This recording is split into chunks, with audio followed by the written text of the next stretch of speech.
Je précise quelques points quand même, que ce webinaire est enregistré, ce qui permettra que vous puissiez le regarder à nouveau sur YouTube. Pour le confort de tout le monde, les micros et les caméras ont été coupés, mais vous pouvez poser vos questions en utilisant les boutons Q et R qui sont accessibles en bas à droite. Quelqu'un répondra en direct à vos questions. Donc, merci à tous de votre participation ce soir. Comme vous êtes très nombreux, on attend encore quelques minutes, 2 petites minutes que tout le monde ait eu le temps de se connecter.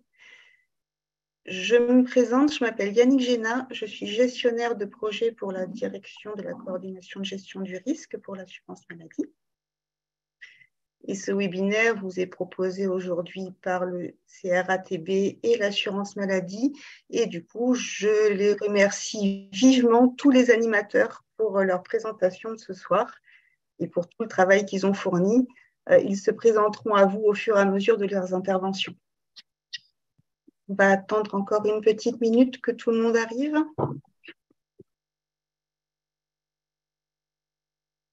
Donc, juste vous préciser pour ceux qui viennent de nous rejoindre, le webinaire, il est enregistré, ce qui permettra à tous de le revoir. N'hésitez pas à partager cette information pour vos collègues qui souhaiteraient voir ce webinaire en replay sur YouTube.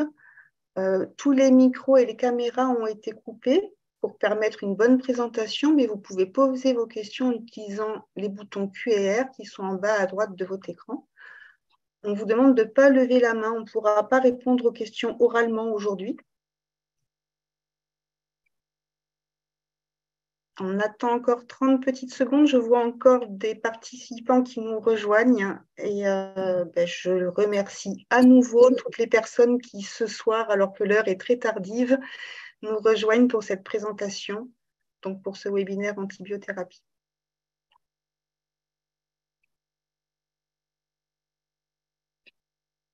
Je pense qu'un grand nombre de participants sont déjà arrivés. On va attendre encore quelques petites secondes. Il y a encore des gens qui arrivent. Merci à tous de nous rejoindre aujourd'hui pour ce webinaire présenté par le CRATB et l'assurance maladie. Donc, pour les derniers arrivants, ce webinaire est enregistré. Nous avons coupé les micros et caméras, mais vous pouvez participer en posant vos questions grâce au bouton Q et R. Comme je vous le disais tout à l'heure, tous les animateurs de ce webinaire vont se présenter à tour de rôle. Et pour commencer, je vais tout de suite laisser la parole au docteur Henri Claveau. C'est notre médecin conseil régional. Je vous laisse la parole, docteur. Bien, merci Yannick, et puis donc bienvenue à tous nos participants qui continuent d'ailleurs d'arriver. On a dépassé les 100, donc c'est un beau succès. Merci d'être aussi nombreux à participer à ce webinaire. C'est un deuxième webinaire organisé en collaboration avec le Centre régional en antibiothérapie et donc l'assurance maladie. Après celui que nous avions organisé, qui avait été organisé sur les infections respiratoires, c'était en octobre dernier. Et comme ça nous a gonflé à bloc, du coup, ce premier séminaire va être interdisciplinaire, puisque aujourd'hui, on réunit à la fois des médecins, des pharmaciens et des biologistes. Alors, ça me permet de faire la transition parce qu'il y a donc des questions qui ont porté sur la pratique officinale. Donc, pour pas vous frustrer, messieurs et mesdames les pharmaciens et pharmaciennes, on s'est dit qu'il y aurait certaines questions auxquelles vous n'aurez pas votre réponse ce soir, du fait qu'on est plutôt orienté vers la clinique, mais que du coup, on va vous organiser un webinaire, donc notez-le sur vos tablettes, sur les actualités pharmaceutiques, et qui sera destiné aux seuls pharmaciens et qui aura lieu donc le jeudi 22 juin de 13h à 13h45. Voilà, je fais passer le message, donc je le redis, parce qu'il y a toujours des gens qui arrivent et il faudra qu'on le répète peut-être à la fin. Un webinaire directement tourné vers les actualités pharmaceutiques qui aura lieu le 22 juin de 13h à 13h45 pour toutes les questions auxquelles on n'aura pas pu répondre aujourd'hui, mais on va les garder bien sûr. Donc, ça nous permettra aujourd'hui donc de suivre avec les experts du Centre régional en antibiothérapie, d'être plus concentrés sur la clinique et la thérapeutique.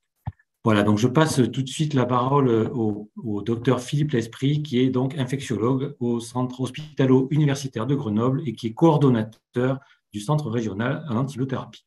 Merci beaucoup. Bonsoir à toutes et tous. Merci au docteur Claveau de m'avoir présenté, comme ça, c'est pas la peine que je le fasse. Donc, je suis effectivement très heureux avec toute mon équipe de vous rencontrer ce soir pour vous parler des infections urinaires. Le fait que vous soyez aussi nombreux montre bien que c'est un sujet d'actualité. Vous allez voir qu'il y a un certain nombre de changements dans les pratiques et les recommandations qui font vraiment tout l'intérêt de ce webinaire ce soir. Les infections urinaires, c'est une infection fréquente et une indication à prescrire des antibiotiques est un sujet quand même extrêmement important, notamment pour la pratique en ville. Voilà, donc sans tarder, je vous propose qu'on démarre. Donc la première partie sera présentée par le docteur Bodino et le docteur Roux, à qui je vais passer la parole pour une première présentation. Ensuite, on aura une série de questions-réponses et ensuite, on abordera la deuxième partie qui porte plus sur les infections urinaires de l'homme et le problème des infections sur vessie neurologique. Voilà, encore merci beaucoup pour votre présence et merci à l'assurance maladie pour cette collaboration pour laquelle nous sommes extrêmement ravis de participer. Voilà, Fanny et Sandrine, à vous. Bonjour à tous, moi je suis le docteur Sandrine Roux, je suis infectiologue au CHU à Lyon. Et bonjour, moi je suis le docteur Boudino, je suis médecin généraliste. Et ensemble, on va parler aujourd'hui des infections urinaires de l'adulte en médecine de ville. Ça va Sandrine? Ça va, merci. C'est avec plaisir que nous sommes avec vous ce soir pour discuter de l'amélioration de nos pratiques pour les infections urinaires. Et nous allons commencer ensemble par aborder les indications et l'interprétation de l'ECBU. Alors, le CBU, il n'est pas systématique et on doit le réserver vraiment aux situations qui peuvent potentiellement mal tourner, où on veut être sûr de bien avoir identifié le pathogène et sa sensibilité aux antibiotiques. Ok, donc première situation, quand on a un patient qui se plaint de signes fonctionnels urinaires, effectivement, le CBU est nécessaire en cas de fièvre, car la fièvre signe l'atteinte parenchymateuse qui est potentiellement plus sévère. Oui, chez l'homme aussi, hein, et parce qu'une atteinte du parenchyme prostatique est tout à fait possible. Ensuite, dans les autres situations à risque de complications, c'est-à-dire femme enceinte, femme âgée, donc plus de 75 ans ou plus de 65 ans qui est fragile selon les critères de Fried, insuffisance rénale ou déficit immunitaire. Je rappelle juste, c'est important, que le diabète, c'est un facteur de risque d'infection urinaire, mais pas de gravité. Ensuite, on a aussi besoin de documenter quand on n'y arrive pas, quand on est en échec, c'est-à-dire quand la fièvre ou les signes fonctionnels urinaires persistent de manière anormale. Oui, il faut quand même garder en tête que ça peut aider quand on galère. Hein, et finalement, les seules situations pour lesquelles on réalise un ECBU alors que le patient ne se plaint de rien, c'est la femme enceinte et avant un geste invasif urologique. Et en fait, c'est logique parce que c'est les seules situations où on va traiter en l'absence de symptômes. Ok, mais quand même, si j'ai une cystite chez une jeune diabétique, pas de CBU. Et des urines qui deviennent nauséabondes, défoncées pour mon petit patient en EHPAD. Pas de CBU non plus. Une modification de l'aspect ou de l'odeur des urines, ça n'est pas un critère suffisant pour considérer une bactériurie comme symptomatique parce que ça varie beaucoup avec la concentration des urines, avec l'alimentation, etc. Regarde, rien que quand tu manges des asperges. Ah oui, effectivement. Et les betteraves aussi, ça colore. Il faut y penser quand on voit les urines rouges. Hein. Ce n'est pas toujours une hématurie. Je me suis déjà fait avoir pour un patient comme ça. Puis en plus, il faut garder en tête que la prévalence des colonisations urinaires augmente avec l'âge. Elle concerne 15 à 20% des personnes de plus de 70 ans et jusqu'à plus de 50% de celles qui vivent en institution. Elle est aussi très fréquente chez les personnes qui ont une sonde à demeure. La sonde est colonisée dans 100% des cas à 1 mois. C'est donc normal qu'il y ait des bactéries dans le CBU et on ne traite pas pour autant. Ah oui, effectivement, c'est beaucoup. Mais le CBU de contrôle de la guérison pour mon patient âgé qui est sous chimio, toujours pas. La guérison, c'est clinique. Et la seule situation où on recontrôle les urines quand il n'y a pas de symptômes, c'est pour la femme enceinte. Oui, d'accord, ok. Et puis, il faut dire que quand on prescrit un ECBU à bon escient, il faut pouvoir l'interpréter correctement. Si on ne sait pas quoi en faire derrière, c'est plus compliqué. Et au fait, je m'en mêle un petit peu les pinceaux dans les seuils de positivité. On peut revoir ça? Donc pour la leucocyturie, elle est considérée significative au-delà de 10 puissance 4 par millilitre. Pour la bactérie, c'est supérieur ou égal à 10 puissance 3 pour les plus pathogènes, donc Escherichia coli ou Staph saprophyticus, et 10 puissance 4 pour les autres bactéries. Après, il faut garder de la logique clinique, c'est-à-dire que quels que soient les seuils, si le malade est symptomatique et qu'on identifie une bactérie dans les urines avec un seuil un peu bas, il faut quand même se poser la question de la prendre en compte. Oui, mais attends, quand il y a des leucocytes dans un ECBU avec un germe en quantité significative, c'est bien qu'il se passe quelque chose et qu'il faut le traiter. Non, pas forcément, j'insiste, c'est vraiment important. Sans symptômes, c'est juste une colonisation, qu'il y ait ou non une leucocyturie associée. Bon, ok. Et en parlant de CBU, tu sais que la semaine dernière, j'ai reçu un antibiogramme. Je te promets, il n'y avait que 3 antibiotiques testés dessus. C'est quoi cette nouveauté-là? Alors là, tu nous parles des antibiogrammes ciblés. Ça concerne que les ECBU positives en entérobactéries et le principe, c'est de ne rendre que les antibiotiques à utiliser selon les recommandations en prenant en compte les symptômes, l'âge, le sexe et le phénotype de résistance. En pratique, ça donne quoi?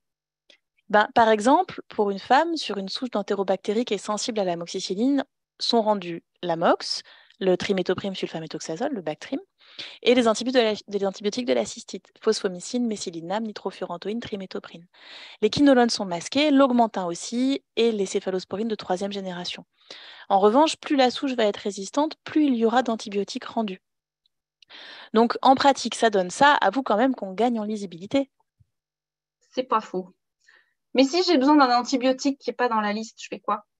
Tu peux appeler le biologiste directement pour qu'il te sorte l'antibiogramme complet.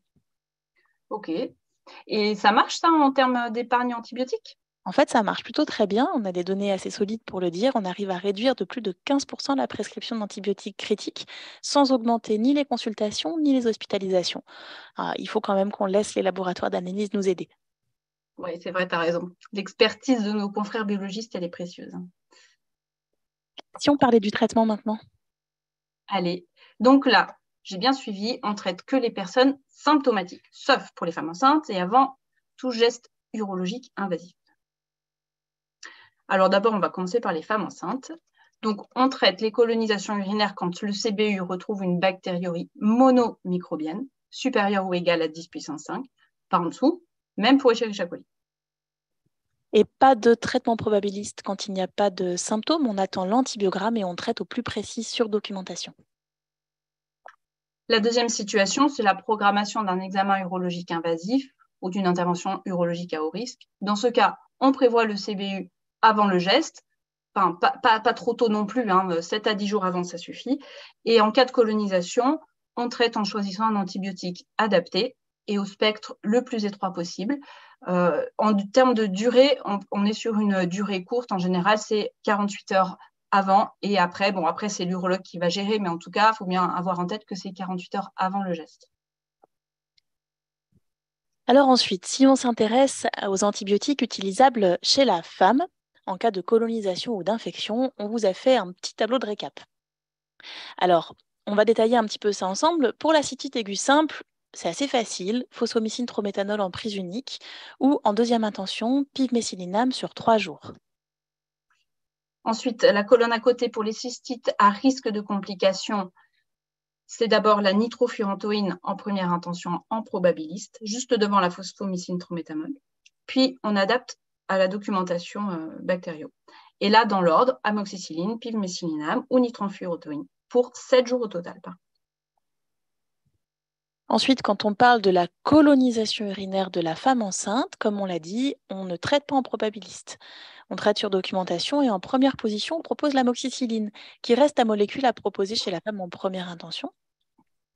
Ensuite, pivmécilinam ou phosphomycine, et puis en troisième, triméthoprime, cotrimoxazole et amoxicilline acéclavulanique.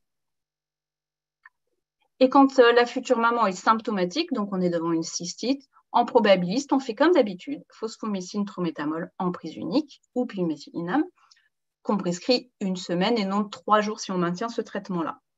Ensuite, on adapte à la documentation, comme pour la colonisation. Et enfin, en cas de pyélonéphrite, ça va être le même schéma, quel que soit l'âge, les facteurs de risque, la grossesse ou non. Et c'est là qu'on va aller piocher dans les molécules précieuses pour le traitement probabiliste parce qu'elles ont une bonne diffusion dans le parenchyme rénal. On ne veut pas que ça dégénère. On les a préservées pour ça, donc on y va. On dégaine notre quinolone, sauf si la patiente en a eu dans les 6 mois précédents. Et dans ce cas, on y va sur une céphalosporine et plutôt la ceftriaxone. mais on documente grâce à l'ECBU et on adapte. L'objectif est de rétrograder, si on peut, amoxicilline ou cotrimoxazole ou augmentin. Quinolone et céphalosporine sont possibles si vraiment on ne peut pas faire autrement. Et au fait, tu m'avais pas parlé d'une de tes patientes qui revenait tous les 3 mois au cabinet pour une cystite, quelle galère, mais au moins elle n'est pas enceinte. Oui, c'est vrai que c'est fréquent de voir au cabinet les cystites récidivantes. En fait, on parle de cystite aiguë récidivante quand une femme fait au moins 4 épisodes par an. Dans ce cas, on va traiter chaque épisode comme une cystite aiguë, comme d'habitude, et on va chercher les facteurs de risque de récidive, dont découlent les mesures simples qu'on explique en consultation. Boire suffisamment, au moins 1,5 litre par jour, de l'eau, c'est mieux. Ne pas retenir les mictions, il faut vraiment aller faire pipi dès qu'on en a besoin, c'est vraiment une rééducation à faire chez certaines patientes. Lutter contre la constipation, bannir les spermicides, éviter le port de vêtements trop serrés, le string et le mini short ultra serré, il vaut mieux éviter, je pense notamment aux femmes jeunes, il faut bien leur poser la question, et favoriser l'essuyage d'avant en arrière et non pas l'inverse. Et enfin, inciter à la miction post-coïtale, notamment chez les patientes qui ont des cystites post-coïtales. Et la canneberge alors? Alors, c'est une bonne question parce que les patientes nous en parlent très souvent. En fait, son action est liée à sa teneur en proanthocyanidine. C'est une molécule qui agit sur la mobilité bactérienne et l'adhésion à la paroi vésicale, notamment pour Escherichia coli. Le problème, c'est que les études sont quand même très hétérogènes, notamment sur la formulation liquide, poudre ou gélule. Et puis la dose aussi en proanthocyanidine. En France, la HAS la recommande à une dose minimum de 36 mg par litre. En liquide, selon les jus qu'on trouve, c'est à peu près 200 ml par jour. Et par contre, il faut bien... Donc ça peut être vraiment intéressant, notamment chez les femmes qui font des cystites récidivantes, vraiment. Mais il faut bien penser à informer les patientes que ce sont des produits qui ne sont pas remboursés par l'assurance maladie. Et les oestrogènes? Les oestrogènes, on peut tout à fait les proposer en application locale, soit en crème, soit en ovule chez les femmes ménopausées, après examen gynécologique et élimination des contre-indications. À la ménopause, en fait, le taux d'oestrogène diminue et le pH vaginal va augmenter, ce qui altère en fait la flore vaginale. Donc, on utilise un traitement topique qui va restaurer le pH et limite la prolifération bactérienne des germes gram négatifs. Il s'agit d'un traitement local et le taux d'oestrogène sanguin n'est pas impacté. Voilà, donc il faut y penser chez les femmes ménopausées cette fois. Et puis, si nécessaire, il faut s'assurer avec l'urologue qu'il n'y a pas de cause urologique sous-jacente. Évidemment. Et concernant le traitement de ces cystites récidivantes, qu'est-ce que tu penses des antibiotiques au long cours? Il faut essayer d'éviter. Si la patiente fait moins d'un épisode par mois, on peut envisager de discuter l'automédication. Ok. Et donc, si vraiment on ne s'en sort pas, avec au moins un épisode par mois, on fait alors donc un ECBU au moment de la récidive de cystite pour identifier le germe en cause. On traite comme d'habitude, puis on peut discuter de conserver un antibiotique au long cours, c'est ça? C'est ça, mais il faut choisir parmi des antibiotiques qui impactent peu le microbiote pour ne pas sélectionner trop de résistance. Ouais, donc on va éviter les bêta-lactamines et les quinolones, quoi. Ça, c'est sûr. Et puis, pas de nitrofurantoïne au long cours non plus parce qu'il y a un taux d'effet secondaire plus important qu'à traitement prolongé, notamment hépatique et pulmonaire. On va plutôt choisir la phosphomycine trométhanol, un sachet par semaine, ou alors un sachet juste avant ou après le rapport en cas de cystite post-coïtale, sans dépasser une fois par semaine quand même. On peut proposer en deuxième intention le trimétoprime, mais là, c'est une prise par jour, c'est plus contraignant, voire le trimétoprime sulfaméthoxazole. Alors, c'est vraiment important de rappeler aux patientes que l'antibioprophylaxie n'apporte pas une protection de 100%. Ce n'est pas du tout la solution miracle. Son effet n'est que suspensif.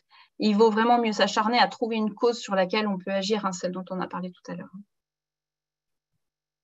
Et enfin, pour information, il existe depuis 3 ans un protocole de coopération entre professionnels de santé qui permet à des pharmaciens et à des IDE spécialement formés de prendre en charge la cystite simple de la femme jeune.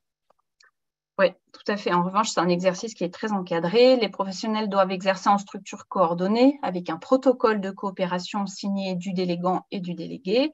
Cette prise en charge ne concerne que les femmes entre 16 et 65 ans, avec de nombreux critères d'exclusion et un examen clinique qui comprend une prise de température, une percussion des fosses lombaires et la réalisation d'une bandelette urinaire.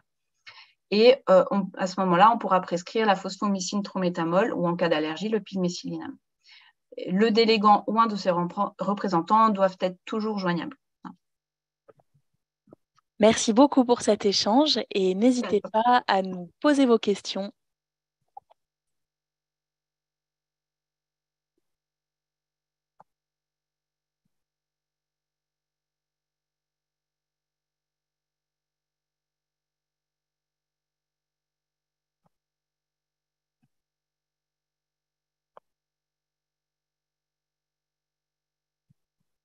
Alors, première question, que pensez-vous de la prescription de démanose?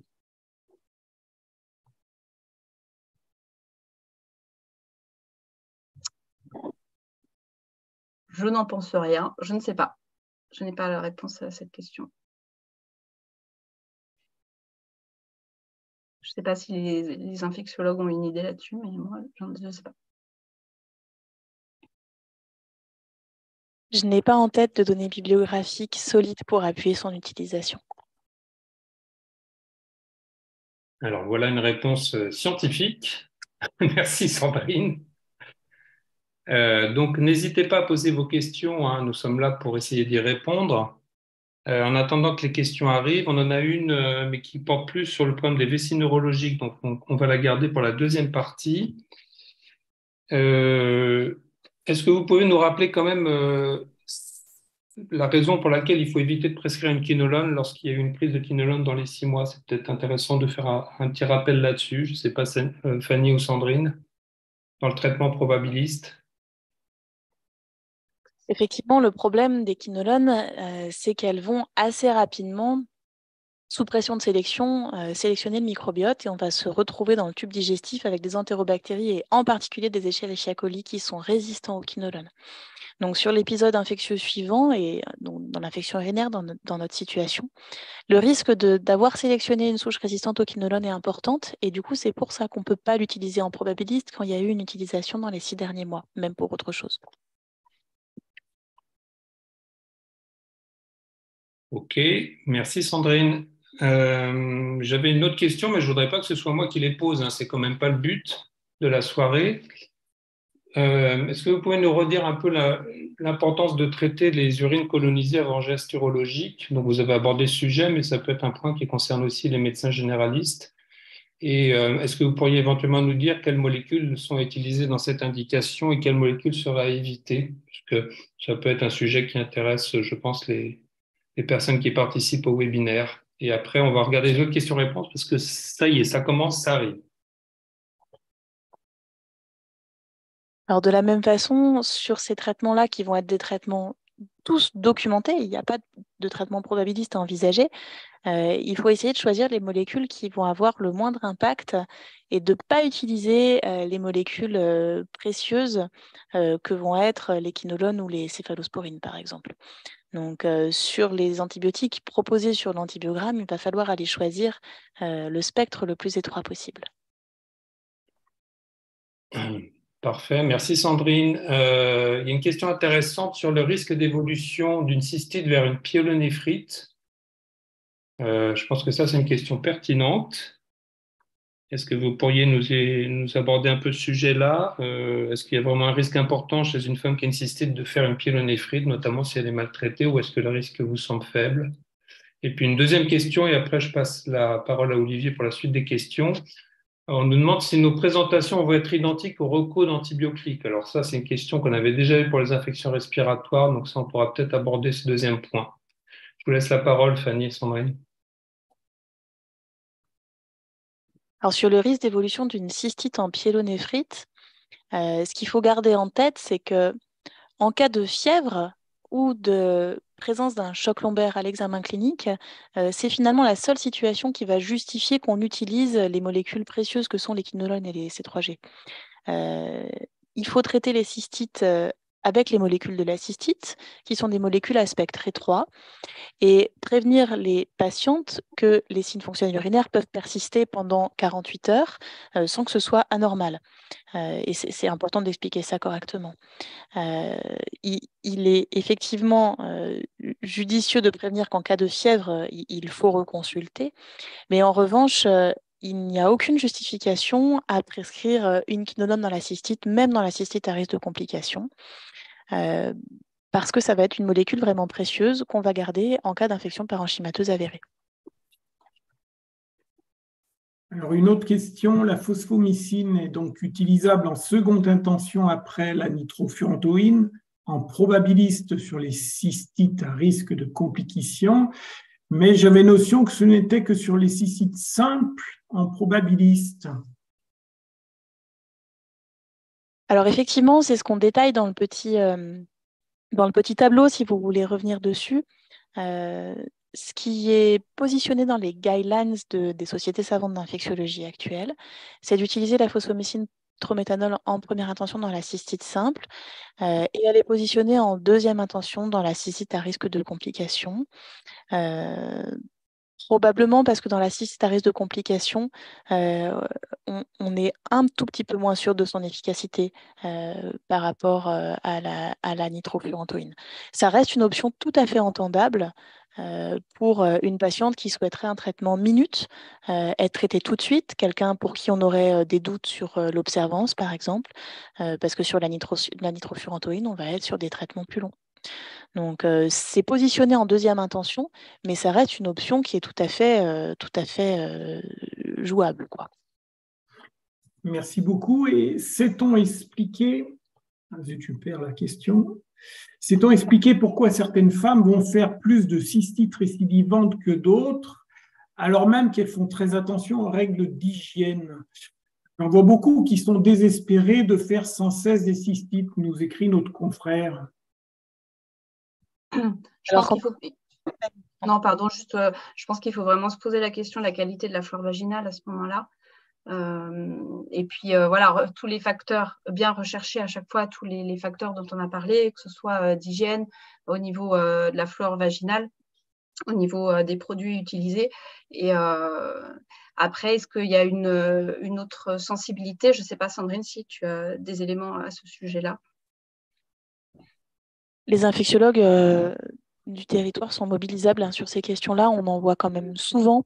C'est un motif de consultation d'infectiologie et d'urologie parce que c'est des binômes qui est assez fréquent. Donc, sur les patientes chez qui on ne s'en sort pas, où effectivement on a screené tous les facteurs de risque possibles et on n'y arrive pas, nous, on peut les recevoir en consultation pour essayer d'aller un petit peu plus loin. Et généralement, on couple ça avec la consultation du groupe pour vérifier qu'il n'y a pas une uropathie sous-jacente, justement, avec une mesure du résidu post-mictionnel, etc. Et dans le même ordre d'idée, y a-t-il eu des études sur le microbiote des femmes, justement, qui ont des infections urinaires récidivantes, à votre avis? J'ai pas en tête d'études des selles, parce que c'est de ça dont on parle. En fait, ce serait une cartographie complète de la flore fécale de ces femmes-là, et ça n'a pas été fait à ma connaissance. Ok. Une question qui me semble intéressante sur les antibiogrammes. Alors, elle est un peu technique, mais je pense qu'elle est importante. On nous pose la question des infections à Pseudomonas aeruginosa où on rend une sensibilité intermédiaire aux antibiotiques. Ça, je pense que c'est un point qu'il faut qu'on aborde avec une réponse assez rapide et dans le même ordre d'idée, bien qu'elle soit plus microbiologique. On demande si on trouve de plus en plus de bactéries atypiques dans les ECBU. Donc, deux questions un peu microbiologiques, mais je pense qu'on a la capacité de pouvoir y répondre. Sur le premier point, ça correspond au nouveau rendu d'antibiogramme. Les sociétés savantes de microbiologie ont poussé les microbiologistes à changer la façon de répondre l'année dernière. Et en fait, les molécules qui étaient rendues sensibles ou intermédiaires vont basculer maintenant sur un nouveau rendu qui s'appelle sensible à forte posologie, SFP. Et sur les pseudomonas, maintenant, les quinolones sont systématiquement rendus SFP. Sensibilité dans la mesure où quand on traite une infection urinaire, les quinolones ont une excellente concentration dans les urines et donc c'est pas tellement qu'on est à forte posologie parce qu'en fait on utilise des posologies standards, mais par contre on a une très bonne concentration au site de l'infection. Donc sur les nouveaux rendus d'antibiogramme, quand on veut traiter une infection urinaire à pseudomonas qui est rendue SFP, on peut utiliser les quinolones et ça fonctionne. Et la deuxième question, Philippe, concerne l'écologie bactérienne. Ouais. Sur les données des laboratoires qui font remonter leurs données de manière centralisée pour qu'on puisse les analyser. Alors, On n'a pas une exhaustivité de toutes les données, évidemment, mais ceci dit, on garde une écologie relativement habituelle avec une écrasante majorité d'entérobactéries et Escherichia coli en tête de file comme agent infectieux le plus fréquemment en cause dans les infections urinaires, probablement parce que c'est en France celui qui est le prédominant dans notre flore fécale, ce qui n'est pas vrai dans tous les pays. Et je n'ai pas connaissance qu'il y ait de modifications récentes sur le territoire français d'écologie de l'infection urinaire. En revanche, ce qu'on observe, c'est une augmentation progressive dans nos territoires du taux de BLSE, donc d'entérobactéries qui produisent des bêta-lactamases à spectre étendu. Ça va se traduire par des entérobactéries, en particulier Escherichia coli et Klebsiella pneumoniae, qui deviennent résistantes au C3G. Ok, merci Sandrine. Petite question sur les résidents en EHPAD. Vous avez bien parlé de la place de la bandelette urinaire et de l'ECBU. Quand on nous demande en EHPAD, est-ce qu'il faut comprendre que le CBU doit être systématique en cas de suspicion d'infection urinaire et est-ce qu'il y a encore une place pour la bandelette urinaire? Donc là, la question porte vraiment chez les résidents en EHPAD. Là où il n'y a pas de place pour la bandelette urinaire, c'est pour le malade qui porte une sonde à demeure, où je vous rappelle que la bandelette urinaire n'a strictement aucun intérêt. Donc, un résident qui aurait de la fièvre, une douleur lombaire, des signes fonctionnels sur une sonde, c'est bien le CBU qu'il faut faire d'emblée et pas la BU qui ne sert à rien. Un malade qui ne serait pas sondé et qui est en capacité de faire une bandelette urinaire, en revanche, rien n'empêche de faire la BU et si elle est positive, le CBU. Ok, merci Sandrine. Je propose qu'on passe à la deuxième partie, si vous en êtes d'accord, monsieur le docteur L'Esprit, à moins qu'il y avait encore une question importante. Juste une petite chose, on a beaucoup de questions sur l'exercice coordonné, donc les protocoles de coopération. Ce qu'on vous propose, c'est, vu que ça concerne plutôt les pharmaciens, que ce sera abordé lors du webinaire des pharmaciens que Marilyn Chara pilotera en juin, comme ça vous a été présenté précédemment. À vous. Oui, ok. Également, il y a pas mal de questions sur les infections sur sonde vésicale. Donc ça, on les a gardées pour la deuxième partie. On reviendra dessus après l'intervention de Céline Cazorla, si ça vous convient. Voilà, donc on va aborder maintenant la deuxième partie du webinaire. Alors, infection urinaire de l'homme, c'est normal que ce soit un homme qui traite le sujet. Donc c'est moi qui vais l'aborder. Puis ensuite, Céline Cazorla abordera la thématique vessie neurologique. Alors, la diapo suivante, s'il vous plaît. Alors, on nous a posé une question sur est-ce que nos recommandations ou nos conseils suivent toujours les recommandations d'antibiotiques? Vous allez voir qu'on va sortir de ça un petit peu avec l'infection urinaire de l'homme. Première chose, infection urinaire masculine signifie infection à risque de complications, ce qui veut donc dire comme message un ECBU systématique. Donc, chez l'homme, il faut absolument faire un ECBU. On ne peut pas se contenter de la bandelette urinaire. Ça, c'est le premier point que je voulais rappeler. La suivante, s'il vous plaît. La deuxième chose, on a beaucoup parlé de clinique, c'est extrêmement important. Sandrine et Fanny vous ont bien parlé du problème de la colonisation urinaire. Et donc, chez l'homme, il faut absolument partir de la clinique et pas se contenter de la bactériurie, notamment pour la raison qui a été évoquée de la forte prévalence des colonisations urinaires chez les résidents. Alors, vous voyez ça sur la diapo suivante, qui sont des données américaines, mais qui sont valables pour la France. Et vous voyez ici la fréquence de la colonisation chez les patients de sexe masculin de plus de 70 ans. En communautaire, ça va jusqu'à 19%, et puis pour les résidents en EHPAD, ça va jusqu'à 50%.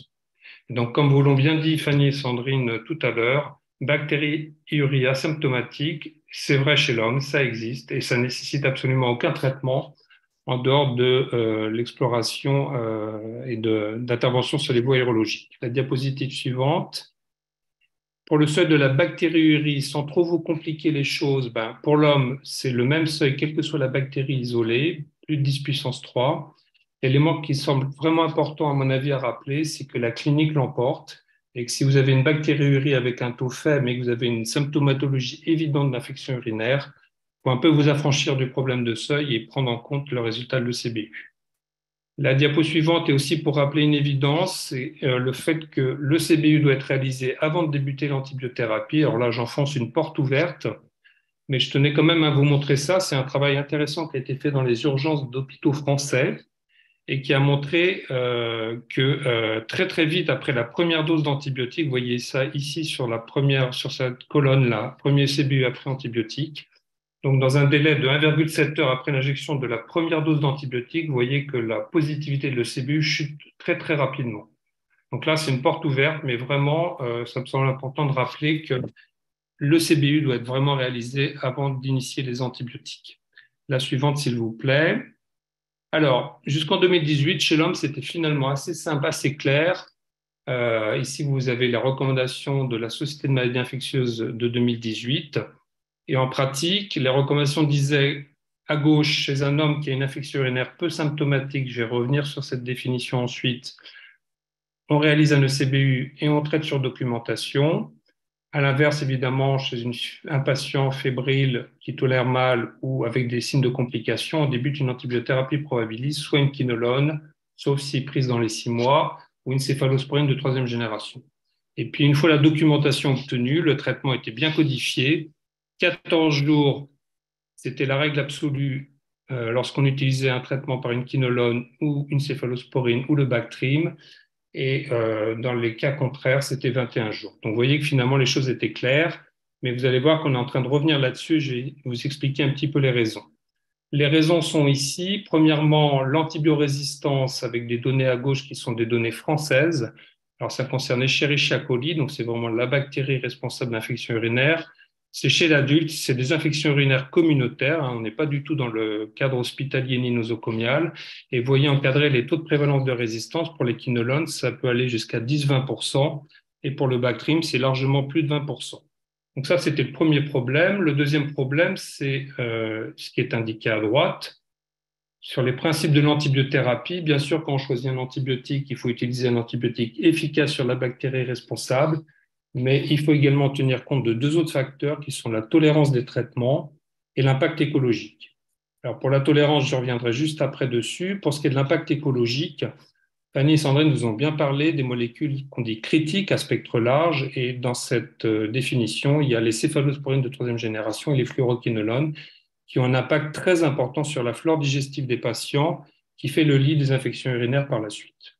Donc, vous voyez qu'on était un petit peu en porte-à-faux avec ces durées longues de traitement avec des molécules à spectre large et ces risques écologiques et ces risques de tolérance. Alors, vous avez sûrement vu passer la diapositive suivante, s'il vous plaît. Ces alertes de l'ANSM sur les fluoroquinolones, avec des rappels qui ont été régulièrement faits depuis l'année dernière et puis des nouveaux rappels en début d'année. Qu'est-ce qui se passe avec les quinolones? On se rend compte que ce sont des molécules précieuses, bien sûr, mais qui sont absolument associées à des effets secondaires que vous connaissez sûrement bien, qui peuvent être une atteinte neurologique, des atteintes tendineuses avec des ruptures de tendons, et puis plus récemment, une alerte un petit peu préoccupante sur le risque cardiovasculaire des quinolones, avec notamment des cris, des anévrismes, des dissections aortiques et des valvulopathies. Ce qui fait que la NSM, à l'heure actuelle, est en train de reconsidérer un peu la place des quinolones, et la NSM n'est pas la seule dans cette discussion. Et vous voyez que la NSM insiste bien sur le fait que les quinolones ne doivent pas être prescrits pour traiter des infections non sévères. Alors, un homme qui a une infection urinaire paucisymptomatique, il rentre dans cette définition d'infection non sévère. Donc, il faut voir s'il n'y a pas des alternatives au tout quinolone pour les infections urinaires masculines. La suivante. Alors, si on regarde un peu chez nos voisins, j'ai fait exprès de faire un petit tour d'Europe, mais on ne va pas rentrer trop dans les détails. C'est assez intéressant de voir qu'à gauche, les Britanniques, et puis vous reconnaissez aussi les Suédois et les Pays-Bas. Vous voyez que chez l'homme qui a une infection urinaire masculine peu symptomatique, sans fièvre, nos voisins ne recommandent pas du tout ce qu'on recommande à l'heure actuelle en France. Les Anglais, les Suédois, les Pays-Bas recommandent des molécules qui sont, par exemple, la furadentine, le pivméthylinal, le triméthoprim. Vous voyez qu'en France, on garde une position assez prudente, un peu durée longue d'antibiothérapie, spectre large, et qui mérite peut-être d'être reconsidérée. Alors, la suivante, je vais vous montrer rapidement 2 études qui sont avec des résultats contradictoires, mais qui s'expliquent. Première étude qui est faite aux États-Unis, qui concerne des hommes avec des infections urinaires masculines qui ont ce qu'on appelle donc des infections peu symptomatiques. En pratique, le caractère paucisymptomatique, c'est la bonne tolérance et l'absence de fièvre. Température, moins de 38 degrés. Alors, cette étude compare 2 durées de traitement, 7 jours d'antibiotiques versus 14 jours. Et vous voyez très facilement que sur 2 critères, guérison clinique à l'arrêt des antibiotiques et rechute de l'infection urinaire, il n'y a aucune différence entre les deux pas. Donc cette étude conforte le fait qu'il est très probablement possible de traiter ces malades qui ont des affections peu symptomatiques par une durée de 7 jours et de continuer à essayer de réfléchir, de raccourcir les durées d'antibiothérapie. Première étude. Deuxième étude qui va dans un autre sens, mais qui concerne des patients différents, c'est une étude française qui vient d'être publiée, qui s'appelle l'étude ProstaShort, donc qui concerne aussi des hommes qui ont des infections urinaires communautaires, mais qui cette fois ont des infections symptomatiques avec de la fièvre, une température au-dessus de 38 degrés. Et c'est un peu la même question, comparaison de 2 durées de traitement. Bras court, c'est 7 jours d'antibiotiques, bras long, c'est 15 jours d'antibiotiques. Et l'étude était conçue pour essayer de démontrer la non-infériorité du bras court. Or, les résultats vont dans l'autre sens, puisque si vous regardez en termes de succès global, c'est-à-dire guérison clinique, éradication bactérienne, pas de rechute, pas de nouvelle antibiothérapie, et ben les résultats de l'étude vont plutôt en faveur du bras long. Donc les 2 messages de cette étude, c'est pour des infections urinaires masculines peu symptomatiques, durée courte de 7 jours, probablement possible. Par contre, dès qu'il y a des signes d'infection parenchymateuse avec de la fièvre, il faut rester sur cette durée de 14 jours. La suivante, s'il vous plaît. Alors, les choses évoluent. L'ASPILF, en 2021, a révisé les durées d'antibiothérapie. Alors, cette recommandation concerne l'ensemble des traitements par antibiotiques. Vous voyez que petit à petit, on est en train de changer, puisque dans les recommandations de l'ASPILF de 2021, il est bien mentionné qu'en cas d'infection urinaire masculine prostatite, durée de traitement 14 jours. Par contre, pour les infections qu'on appelle des cystites lac ou des cystites masculines, l'ASPILF maintenant recommande une durée de 7 jours. Et c'est la même chose au niveau européen. Vous avez à droite la recommandation de la Société européenne d'urologie de 2023 qui reconnaît aussi la possibilité de traiter pour une durée de 7 jours les infections urinaires masculines peu symptomatiques. La suivante, s'il vous plaît. Alors, au niveau régional, nous travaillons beaucoup actuellement sur l'antibiothérapie dans les EHPAD pour des raisons qu'on pourra rediscuter après. Et donc, vous avez ici notre guide régional qui a été développé avec un groupe de travail. Et vous voyez que pour les résidents en EHPAD, chez les hommes, pour les infections peu symptomatiques, on propose également des durées de 7 jours. Et vous voyez qu'on propose des traitements antibiotiques qui ne reposent pas sur les quinolones. Alors, je dois quand même vous préciser que pour certains antibiotiques préconisés dans ce guide, on est dans des indications hors AMM. La suivante, s'il vous plaît. Voilà, pour finir, ne pas oublier qu'une infection urinaire chez l'homme doit faire rechercher un facteur de risque sous-jacent. Donc, pas oublier l'échographie des voies urinaires, la consultation d'urologie à distance et chez certains patients à discuter éventuellement une débimétrie urinaire. La suivante. Et donc, pour conclure, cette présentation un peu rapide, mais je pense qu'il y aura des questions après. Chez l'homme, première question, est-ce qu'il y a des signes fonctionnels urinaires? C'est vraiment important de se baser sur la clinique. Deuxièmement, est-ce qu'il y a de la fièvre ou pas de fièvre? Je pense qu'on n'a pas besoin de marqueurs biologiques pour différencier infection parenchymateuse d'une cystite. Troisièmement, faire un ECBU systématique chez l'homme. Réfléchir et discuter de la durée de traitement en fonction de ce que je viens de vous expliquer. Et quant au choix des molécules, il y a des choses qui sont à l'heure actuelle à clarifier entre le bénéfice-risque des antibiotiques et notamment pour la famille des quinolones. Voilà, j'ai fini pour cette présentation. Je vais passer la parole à Céline Cazorla et puis ensuite, on essaiera de répondre à vos questions. Je vous remercie. Diapositive. Bonsoir, moi je suis Céline Cazorla, je suis médecin infectiologue à l'hôpital de Saint-Étienne.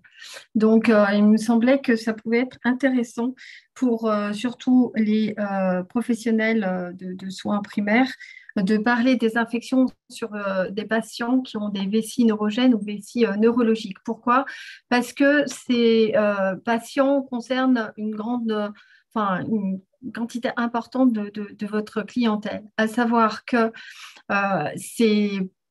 quels sont les patients qui sont touchés le plus souvent par des troubles vésico-sphinctériens. On a classé en fonction de l'atteinte neurologique les patients qui ont des atteintes cérébrales, suprapontines, donc qui ont des antécédents d'AVC, vous voyez que c'est à peu près 450 personnes pour 100 000 habitants par an en Europe. Les maladies d'Alzheimer, vous voyez aussi les pourcentages que nous avons. Le syndrome parkinsonien, c'est un peu plus difficile de savoir, puisqu'il y a la maladie de Parkinson idiopathique plus les syndromes parkinsoniens, les tumeurs cérébrales et les traumatismes crâniens. Alors, vous voyez que ça correspond quand même à 35 habitants pour 100 000. L'hydrocéphalie à pression normale, les infirmes moteurs cérébraux, les lésions médulaires, que ce soit par voie traumatique ou les spina bifida congénitaux, donc, et les diabétiques, les causes rachidiennes, causes mécaniques qui entraînent des troubles vésico-sphinctériens. Et les lésions centrales disséminées de la CEP, et vous voyez la CEP, on estime que c'est 83 personnes pour 100 000 habitants en Europe. Diapositive suivante. Alors, quelle est la fréquence chez des troubles vésico-sphinctériens chez ces patients? Les AVC, on considère que 50 à 80% des patients, le premier mois, vont présenter des troubles vésico-sphinctériens dont ils vont récupérer pour la plupart dans 6 mois plus tard. Environ 80% ont récupéré. Dans la maladie d'Alzheimer, 25% des patients, et autres démences bien sûr, 25% des patients se plaignent d'incontinence. Les syndromes parkinsoniens, on peut être face à des urgenturies ou des nicturies pour un patient sur 2. Les traumas crâniens présentent des troubles urinaires dans 60% des cas, en fonction bien sûr de l'importance du trauma crânien. Bien sûr, l'hydrocéphalie à pression normale, je vous rappelle que les troubles urinaux font partie de la définition dans la triade de l'HPN. Vous voyez également l'importance des troubles de la vidange pour les infirmes moteurs cérébraux, dont 46% vont présenter des infections urinaires. Pour les blessés médulaires, l'infection urinaire représente la première cause de réhospitalisation la première année. Et pour la sclérose en plaques, c'est la première cause de recours aux urgences. Diapositive suivante. Alors, pourquoi? Alors ça, c'est juste un vite rappel du fonctionnement de la vessie.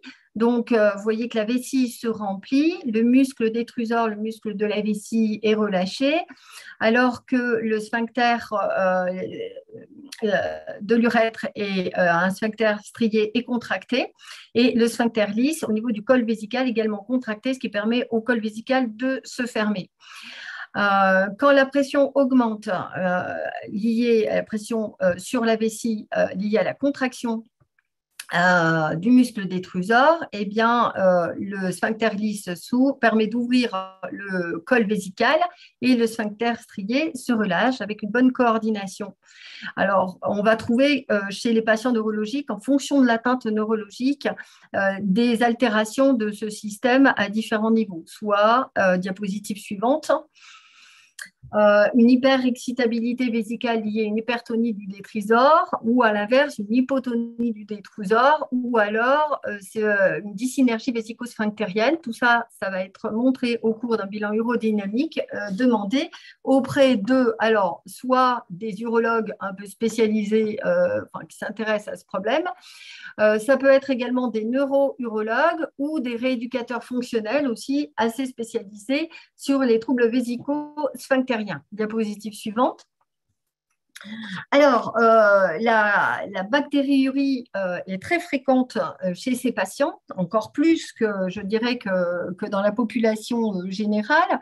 Et des études ont montré, surtout chez les patients qui font des autosondages, qu'on pouvait avoir 60 à 80% de bactériurie asymptomatique. Donc, ce n'est pas la peine de contrôler le CBU quand il n'y a pas besoin, et notamment quand il n'y a pas de symptômes.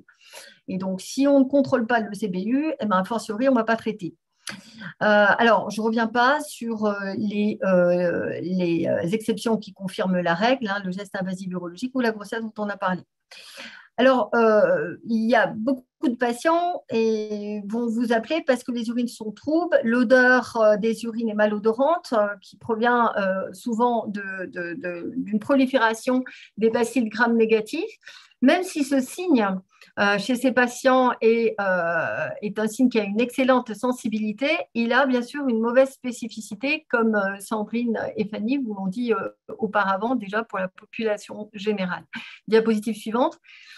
Alors, tout le problème, je dirais, pour le médecin généraliste, c'est de savoir quand il y a des symptômes chez des patients qui ont des troubles neurologiques. En effet, la symptomatologie est bien sûr différente et vous pouvez avoir une polachyurie qui est liée à une hyperexcitabilité vésicale sans pour autant avoir une infection urinaire. Alors, le signe le plus spécifique dans les études, c'est l'apparition ou une aggravation d'une incontinence ou des fuites autour de la sonde, des fuites entre les autosondages ou les hétérosondages. Plus classique, surtout pour les blessés médulaires, on parle d'une augmentation de la spasticité, l'infection urinaire correspondant à une épine irritative. Et on peut avoir une dysautonomie, une sensation de malaise général qui peut correspondre à une infection et donc possiblement chez ces patients une infection urinaire type cystite. Bien sûr, quand la fièvre apparaît, il faut examiner le patient. S'il n'y a pas d'autres foyers infectieux, notamment pulmonaires, chez les patients qui ont des troubles de la déglutition, eh bien, il faudra penser en premier lieu à une pyélonéphrite ou à une prostatite. Sachant que cette fièvre entraîne très souvent un déséquilibre de la maladie neurologique sous-jacente et que l'interrogatoire devient de plus en plus difficile. Diapositive suivante. Alors, comment traiter quand on a affaire, qu'on suspecte une infection urinaire apyrétique, pardon. Alors, pas de traitement monodose, parce que ces patients, par définition, font des infections urinaires à risque de complications. Et donc, si possible, on va attendre les résultats de l'ECBU avant de traiter. Diapositive suivante. Donc, je ne reviens pas sur cet organigramme qui vous a déjà été présenté, avec vous voyez la spécificité de la phosphomycine trométamol à 3 grammes à J1, J3, J5, par exemple, qui est assez novateur, en fait, en tout cas. Diapositive suivante. Pour la pyélonéphrite, eh bien, ces patients sont plus fragiles, avec des comorbidités. Et donc, sans tarder, il va falloir bien sûr les traiter, comme toute pyélonéphrite, d'ailleurs même quand elle est pas un risque de complications, dès qu'il y a de la fièvre. Le traitement ne change pas par rapport à ce qu'on vous a montré auparavant. Donc, si vous le gardez à domicile, ça va être de la ceftriaxone, si vous voulez traiter par voie injectable, ou des fluoroquinolones avec ce qu'on vous a dit précédemment, si le patient ne présente pas de troubles de déglutition et s'il n'y a pas de problème d'épilepsie mal contrôlée. Les alternatives sont les suivantes, aminoside ou astréonam, notamment en cas d'allergie au bêta-lactamine, sachant que l'azactam, j'ai un doute, mais je ne pense pas qu'il soit accessible en ville. Diapositive suivante. Bien souvent, dans tous les cas, ces patients qui ont de la fièvre ont souvent une baisse de leur état, une altération de leur état général, parfois même de leur état de conscience. Et donc, il est préférable de les hospitaliser, ce qui permet de bien situer l'infection urinaire, situer l'infection, savoir si elle est bien urinaire et si elle n'est pas ailleurs face à une fièvre, et de traiter par voie parentérale ces patients. Diapositive suivante. Alors, la prévention chez ces patients, eh bien, tout patient avec une maladie neurologique devrait avoir une évaluation de sa fonction de vidange vésicale, au moins clinique ou par interrogatoire. Et au moindre doute, proposer un avis urologique pour exploration et par un bilan urodynamique. Sachant que ces maladies neurologiques peuvent évoluer, on sait que notamment la sclérose en plaques, eh bien seulement 10% des scléroses en plaques vont avoir des troubles vésico-sphinctériens au diagnostic, alors que 90% au bout de 10 ans d'évolution vont présenter des petits troubles ou plus importants, des troubles vésico-sphinctériens. Il faut bien sûr traiter la lithiase. On propose un traitement médical après réalisation souvent d'un bilan urodynamique pour savoir où se situe le problème et choisir la bonne molécule. Généralement, c'est l'urologue qui va vous conseiller pour le choix de la molécule. Il faut toujours privilégier les sondages intermittents. Alors là, c'est la règle, surtout en cas de résidus post-mictionnels. Et essayer d'éviter au maximum de laisser une sonde urinaire à demeure. Même si les patients font des infections urinaires avérées récidivantes, pas de traitement antibiotique en continu, c'est-à-dire tous les jours. Qu'en est-il du cycling des antibiotiques? Alors, l'efficacité, c'est souvent des patients, enfin, ce type de patient vous parle de protocole particulier hebdomadaire avec un changement de molécule toutes les semaines. Les études ne sont pas encore suffisamment avec un effectif important et un recul important pour savoir s'ils sont efficaces à long terme et quel est leur impact sur l'émergence de bactéries résistantes, comme c'est souvent le cas chez ces patients. Et je vous remercie. Merci à vous. Du coup, je vais redonner la parole au docteur pour répondre aux questions. Je ne sais pas s'il y a une ou deux questions auxquelles on a encore le temps de répondre. Oui, on nous demande, par exemple, si on retrouve de plus en plus de bactéries atypiques dans les ECBU. Est-ce qu'on a observé une augmentation des bactéries atypiques? Je crois que Sandrine a répondu à la question tout à l'heure. Hein, l'écologie et l'épidémiologie des infections urinaires n'ont pas été vraiment modifiées ces derniers temps, donc ça reste en premier les entérobactéries, donc il n'y a pas vraiment de scoop microbiologique sur l'évolution de l'écologie des infections urinaires. On a quelques questions sur la cystite de l'homme. Y a-t-il vraiment un intérêt de la phosphomycine, J1, J3, J5? Et est-ce que vous voulez bien revenir sur l'ensemble des traitements que vous proposez pour la cystite de l'homme, en tout cas l'infection urinaire post-symptomatique? Philippe L'Esprit. Oui, pas de souci. Alors, vous avez bien compris que la situation à l'heure actuelle est un peu bancale entre les alertes sur les fluoroquinolones, les études qui montrent la possibilité de traiter plus court que ce qu'on nous avons appris auparavant.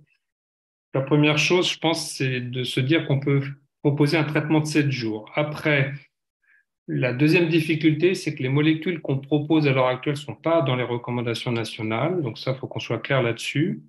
Et que, par exemple, phosphomycine ou nitrofurantoïne ou pygméthylinam, chez l'homme, c'est hors AMM. Donc, on va se poser un problème aussi de remboursement du traitement prescrit. Personnellement, une cystite de l'homme, si sur documentation de la souche est sensible au Bactrim ou au triméthoprim, là, je pense que vous n'avez aucun problème parce que c'est une molécule que vous pouvez prescrire qui a l'AMM, il n'y a aucune difficulté. Là où ça va être plus compliqué, c'est pour les bactéries résistantes au Bactrim, où là, si vous suivez les recommandations actuelles, ça va être une quinolone pour une semaine. Et si vous suivez nos conseils, ce sera plutôt d'autres molécules, mais en dehors des indications de l'AMM. Donc, c'est un peu compliqué de vous dire là. Ce qu'on espère, c'est que les recommandations vont rapidement être modifiées, mais tout ça, ça prend du temps. Donc, c'est vrai que là, on est dans une période qui est un petit peu compliquée pour le moment. Voilà, j'espère que j'ai répondu. Merci beaucoup pour info. Il est 20h27. Il nous reste quelques minutes pour la conclusion.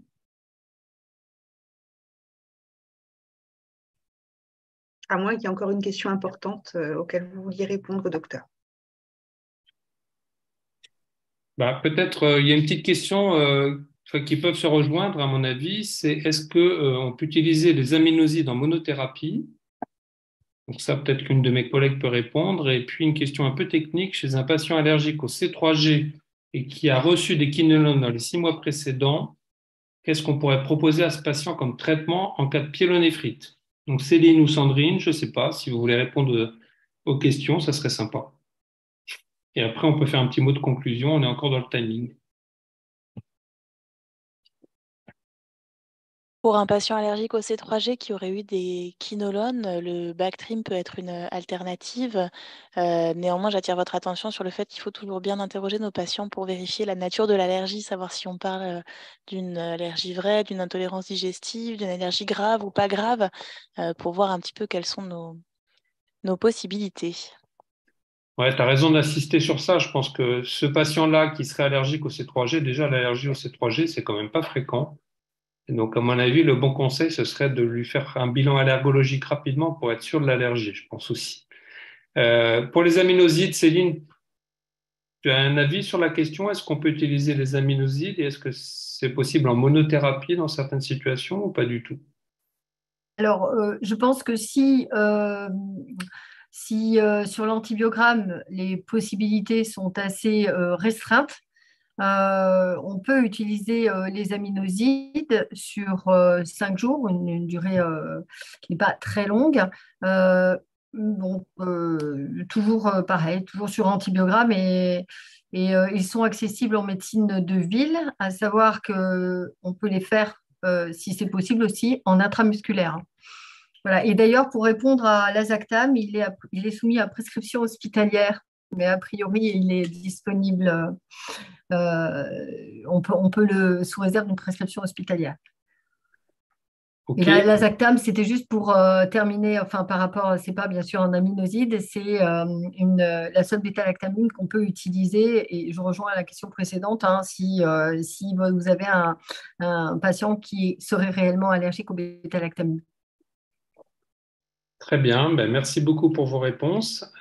Écoutez, il va être l'heure de se quitter donc du mot de conclusion. Je ne sais pas si c'est à moi de conclure ou est-ce que l'assurance maladie veut conclure après moi, mais je pense que c'était important qu'on discute de ça. Vous avez vu que les choses changent, il y a encore pas mal de questions, il y a encore des réponses à apporter. On peut espérer que les recommandations vont assez rapidement être modifiées pour qu'on puisse avoir des réponses un peu homogènes entre nous pour vous proposer d'autres choix que les quinolones et le tout-quinolone. Je pense que c'était bien qu'on fasse un point. Et puis, l'autre élément nouveau, à mon avis intéressant, c'est la mise en place des antibiogrammes ciblés qui va se développer au niveau régional et qui sera sûrement un élément de réponse important pour bien traiter les patients. Voilà, ben merci en tout cas à toutes mes collègues ici présentes et puis aux personnes qui ont participé à ce webinaire. Et puis, ben, je ne sais pas si les collègues de l'assurance maladie veulent dire un mot de conclusion, comme ça je me tais. Je ne sais pas si le docteur Claveau est là. Sinon, écoutez, merci. Nous, on est ravis de collaborer avec vous. Pardon, je te laisse la parole. Oui, mais écoutez, je remercie tous les participants et tous les animateurs. Je rappelle qu'il y a un webinaire destiné aux pharmaciens le 22 juin prochain de 13h à 13h45. Ça, c'est important. Et puis, je pense que quand vous allez quitter, vous allez avoir, non pas un sondage, ne vous inquiétez pas, on en a assez parlé, mais un questionnaire de satisfaction à répondre. Donc, voilà, ben, merci beaucoup pour votre présence et on espère qu'on a bien répondu à vos attentes et à ce que vous attendiez de ce genre de webinaire. Et puis, merci donc à tous les intervenants et intervenantes qui ont été, ça a été particulièrement clair, en tout cas de mon point de vue.